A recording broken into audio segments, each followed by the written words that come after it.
I'm Austin Prey, senior reporter here at Payments. Joining me today is Anshul Kochar, head of product at Capital One Trade Credit.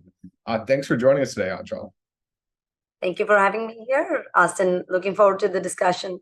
Yeah, and so it's an exciting discussion. We're here to talk about, how product teams and finance teams can work together on unlocking business transformation benefits. And so diving kind of right into that topic, as finance teams increasingly move beyond, just managing their company's books and financials to become a strategic partner to their business, what impact can this have on a company's product roadmap? Yeah, no, that's a great question. I think as the CFO roles are evolving, a lot of it is about setting that strategic direction from the top. As I think about roadmaps and the engagement model with the CFOs, right, it can vary.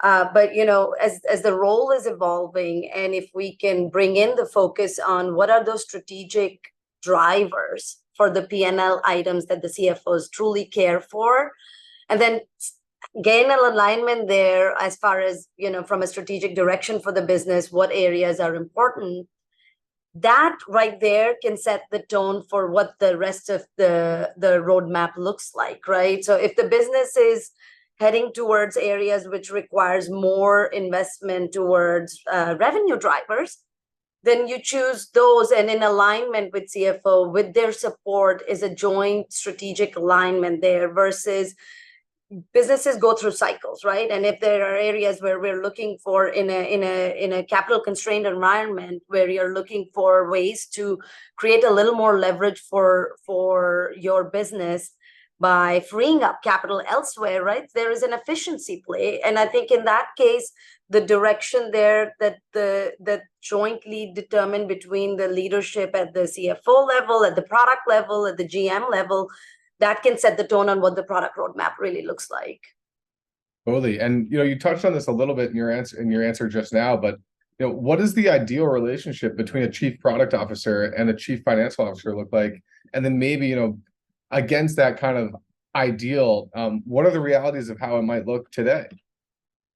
Yeah. So, in an ideal world, and I'll speak from my experience here. At Capital One Trade Credit, we are in the B2B servicing, B2B space with an AR, full service AR platform. When you just by stating that right there, I made the CFO the very integral player that we need to collaborate with. And, we strive our hardest to get to that place here at Capital One. In an ideal environment, I think you need to have a full alignment on, as I mentioned earlier, what is the strategic direction that the business is heading towards, right? So that's at the top. I think beyond that, the two organizations tend to be cut from slightly different cloth, just by sheer backgrounds. You've got one set of folks who are so deep into the numbers and the P&Ls and the Excels and all that fun stuff that goes with reporting. And on the other side, you've got a bit of dreamers and designers and product.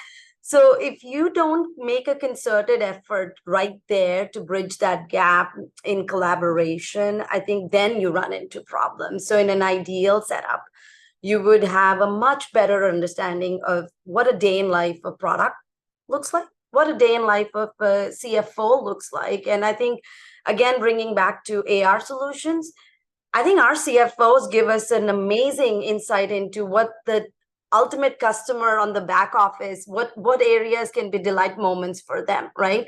So if you have that close collaboration that is not just coming together at the annual planning and a quarterly check-in on how the P&Ls are doing, but actually getting it, I challenge us to say, hey, get to a place where you have a much better appreciation for who is that customer that you're looking to delight. Sometimes it'll be the UI on the front end, and at the other times it's going to be the back office processes that can unlock that delight moment for you. And then design the products together with that end goal in mind. And of course, I'm not undermining that, you still need to come back to those KPIs around business drivers that you're looking to move forward with. So that's what the ideal setup is. And I've worked in plenty organizations where the reality just, I think a lot is set at the top on how the org structures are built, right? And I've been in organizations where some finance representatives and the finance group are with you in every step of the way.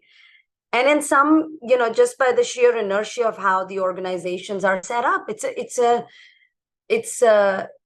barrier, right?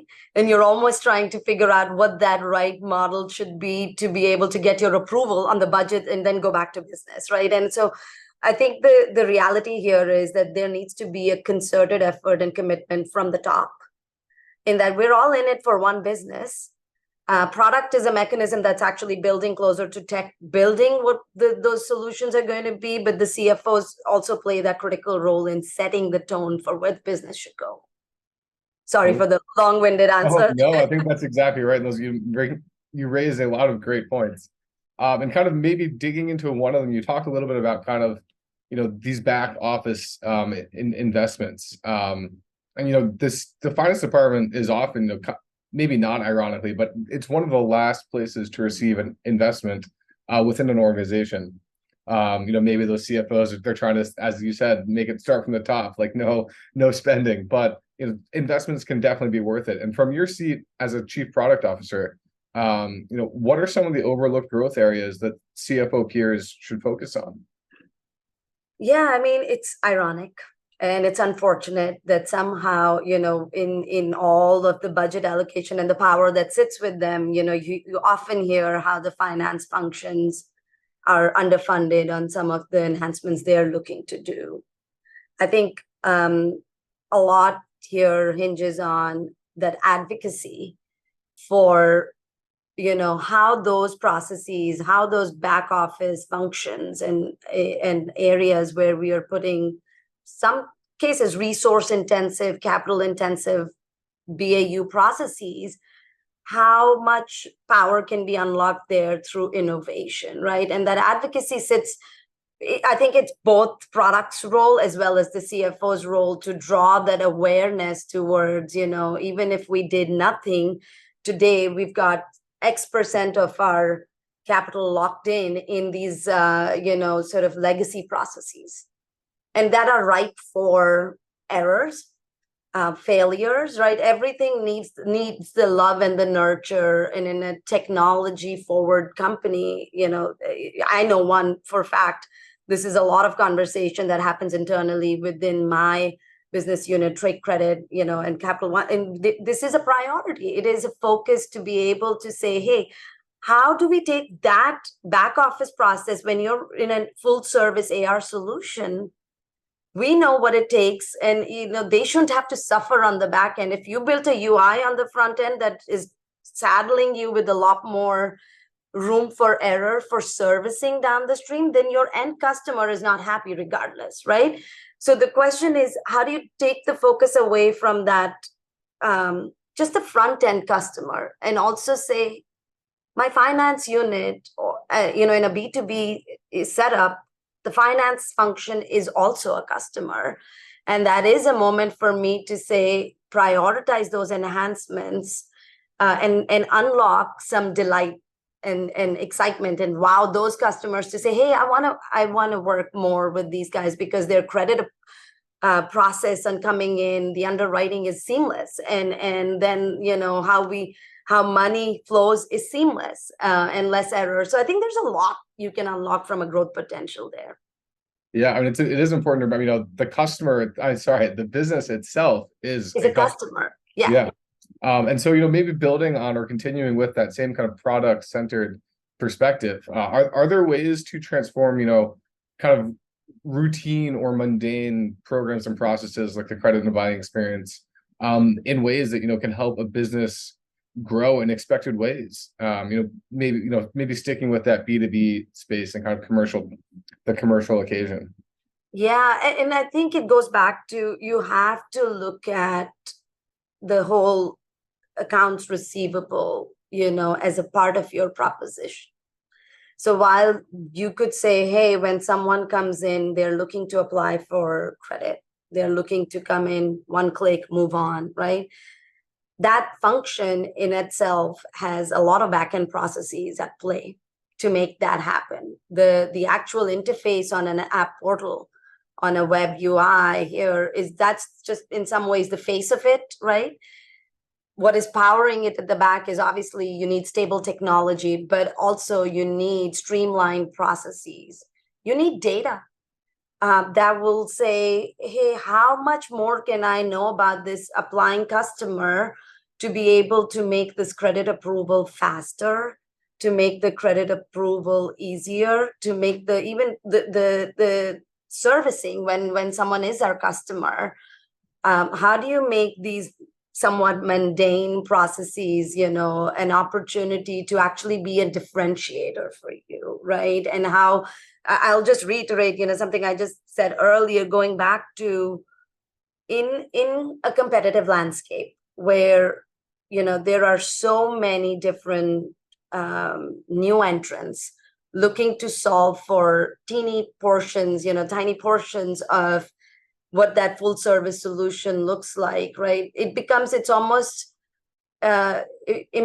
important for every business to acknowledge that, your end-to-end experience, the bar is being set really high on what the customer is starting to expect. And it's a competitive advantage, if you will, to be able to unlock some value on the back end enhancements through AI, through streamlining the process. Again, the order to cash process, that's a lot of steps involved right there, right? And you want to make sure the merchant gets the cash in, hand at the time that they're seeking for. Give them all the payment options they want to be able to accept it in. Give the customer the ability to pay through various mechanisms. And I think people undermine that, coming from a somewhat consumer background, I appreciate these things are taken for granted. These things exist. But I think when you're in the B2B space, there is a lot more we can do to continue to innovate on. Yeah, absolutely. And then, maybe taking a step back to return to that dynamic between, chief product officers and finance departments. How is progress towards, milestones in product development generally monitored and measured between these teams? And then, maybe a two-part question here. How can product heads and finance heads, work together to identify ways to streamline and remove bottlenecks along that, roadmap? Yeah.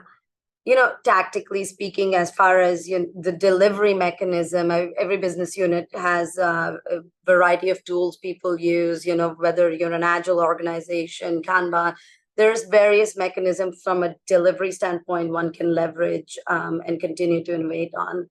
I think the bigger question you're asking here is, where is that alignment on what did we all agree on strategically that should matter to the CFO from a P&L perspective? What are some of the KPIs that we all agreed on that we want to push the needle on?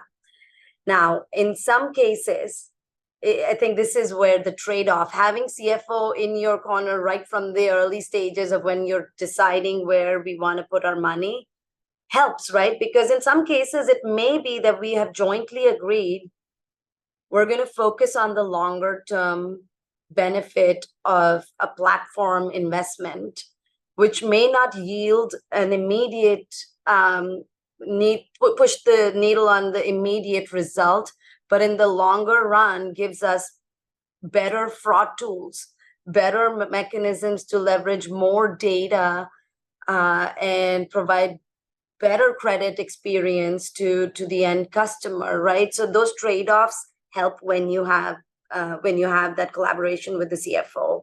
And as far as the tracking of it goes, again, depending on how you set the tone at the top, you could either be in a place where you have a quarterly check-in on agreed upon KPIs, right? Days sales outstanding. What are some of those metrics that you're looking to move? Or customers calling in to complain about something, that could be a metric too, right? So I think it depends on what have we all agreed on, and some things will have a shorter horizon on when we can measure results, and the others require a longer term point of view to take on that. Your other question, I think, was around, what can the chief product officer, chief financial officer do to sort of remove the bottlenecks, right? I think that's where you really need CFO support when you're trying to gather the support for a longer term investment, which is not going to yield your immediate ROI, but is better for you. You know, in today's day and age, I think when you look about data centricity, you know, these enhancements may not be something that you can get out in the market overnight in a quarter, and it may have a roadmap of its own with small delivery milestones in the middle to say, hey, we're moving in the right direction. Now I've been able to get our credit teams more data access that allows for better quality customers to come in, or we've been able to do a tiny, you know, investment towards an enhancement in our collection processes that is helping the P&L. Totally. And, you know, maybe building off of that notion of a kind of a necessary investment that, you know, you'll start to see accreted gains over, you know, a longer period of time, kind of what do decision makers need to know about making the right investment in an accounts receivable program? You know, what are some of the crucial return on investment measurements when organizations decide to modernize, you know, their processes that may be 10, 20, 15, you know, even 30 years old? Yeah, that's a great question. For, you know, from going back to that alignment that is needed on the strategic direction from a business, for a business, you could be in an evolution stage where unlocking the top line is the most important metric that everybody wants to rally around, right? Because that's your growth stage of your evolution, where it becomes extremely critical to say, hey, is a real-time credit decisioning going to get me that? And if so, then the KPIs that I'm looking for are slightly different as far as, you know, the approvals coming through, the volumes, the account booked, you know, that those are the metrics that you're looking on. And there is an ROI around, hey, I want to be able to get to this scale of a business, and I'm willing to put as a business an investment to get there. But I think, you know, if you are in a different stage of your business or a different evolution where it's critical for you to ensure that you have a book of business where you're seeing that your customers are struggling to make payment on time, whether it's a tool-driven issue, they're coming in and they can't find a dashboard where they need to be making a payment, or it's a profile-related issue, I think then one could say, hey, and you're spending a lot of your resourcing around the back offices, collections, you know, payment cash application to be able to you know, apply payments on the back end, right? Then I think that is an area you double down on and say, hey, I need to streamline my back end processes in the current place where we are in a business to make you know, some significant enhancement towards our target goal that we are heading to. Totally. And then you know, say they've made that decision and now there's been that investment, kind of what's the ideal outcome of an accounts receivable transformation?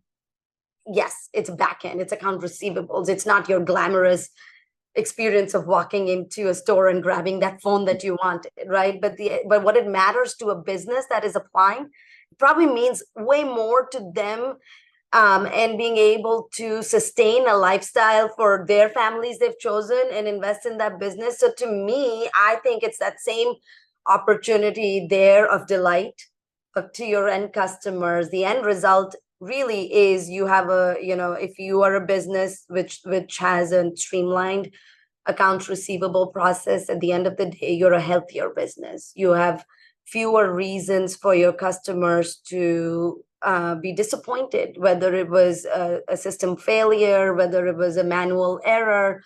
So much of the, you know, legacy on this in this side of the business has been around manual processes that need to be automated, right? So when you, from that point of view, I think it's a healthier business. I think you also have happier customers, which then results in repeat business, right? So to me, I'm telling you here that, hey, if you have a good end-to-end automated full service AR solution, right, you have a much healthier business and happier customers, which is got to be good for the business overall. Yeah, exactly. And so just, I mean, this could be a redundant question building right off of that, but does an AR transformation, it builds customer loyalty and stickiness, it sounds like. Kind of what are some of those needs that it's meeting for these customers to kind of keep them engaged and delight them? Yeah, I think there is again the front end, the back end.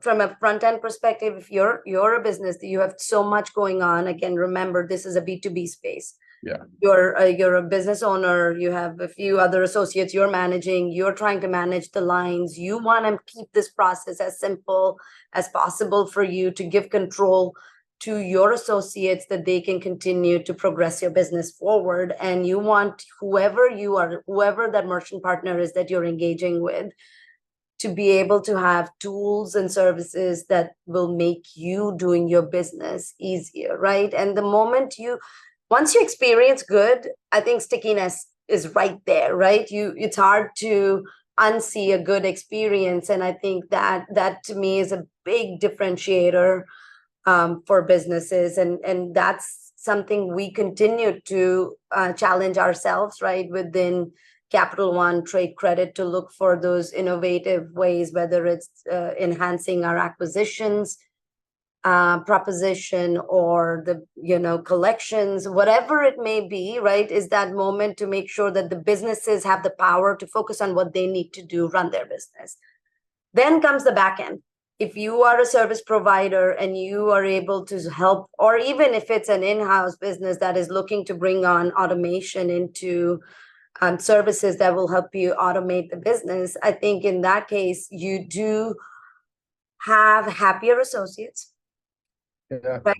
You also have the ability to look at your investment in that space, right? And see how resource intensive it is. Can these associates be doing some other strategic work for the business that unlocks more value versus sitting there spending hours on a cash application? And again, the more tools you put in people's hands, I think the more they do with their time with you. Yeah, I think those are great points. And I love that comment, just good is, a one-way street. Nobody starts down and then it's like, oh, I should turn back around. Yeah. It's that's great. And just building a little bit kind of on what you talked about, that investment in innovation. I know they don't exist, but if you had a crystal ball, kind of and you were looking into it, from your perspective as a product leader, what do you see as driving some of the next innovations of tomorrow, maybe within the accounts receivable space, and what do firms need to know about tapping into them as a strategic growth goal going forward? Yeah, I think we're in a very exciting time right now when it comes to innovation, right? It would be a huge miss for any organization. We were riding on the wave of big data for a while, and now taking it to the next level from an AI, machine learning, a space, to see what value you can gain from those initiatives. There isn't any process, as I see from my vantage point in a product role, where more data doesn't help you make it better. And I can guarantee my CFO counterparts would agree that we now have more options and more services and more data that is available to us. The question is, how do you integrate into your existing some of your older processes, right? So from an innovation and disruption, any business that is able to tap into that power of data, from whether it's outreach to help you pre-screen better customers, whether it's your ability to go deeper and extend credit to identify where you can still be a profitable business and extend seamless credit, or be all over understanding what other data can supplement you, and you can be 2 steps ahead from a forecasting perspective on where the trends are heading. So I think artificial intelligence, machine learning in somewhat mundane processes that we talked about earlier, there is a lot of opportunity to take the innovations that exist today and the players who are able to tap into that today, I think are going to be, miles ahead on the other side.